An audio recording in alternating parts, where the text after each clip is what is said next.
ఓ కేసులో నిందితుడికి ఫేవర్ చేస్తానని 15 లక్షలు డిమాండ్ చేసిన ఓ ఇన్స్పెక్టర్ 3 లక్షల రూపాయల లంచం తీసుకున్న సమయంలో అటుగా వస్తున్న వారు ఏసీబీ అధికారులేనని గుర్తించాడు.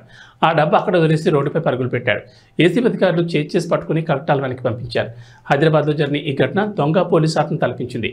తన వ్యాపార విస్తరణకు సలహాలు ఇస్తానని చెప్పి లక్షలాది రూపాయలు తీసుకుని మోసం చేశాడంటూ బోయిన్పల్లికి చెందిన కన్సల్టెంట్ మణిరంగస్వామి అయ్యర్పై అల్వాల్కు చెందిన ఫార్మా వ్యాపారి సివిఎస్ సత్యప్రసాద్ సిసిఎస్లో ఫిర్యాదు చేశాడు.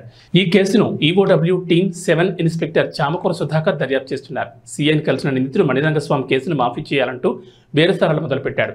ఇద్దరి మధ్య 15 లక్షలకు బేరం కుదిరింది. అందులో భాగంగా గతంలో 5 లక్షల అడ్వాన్స్ ఇచ్చారు.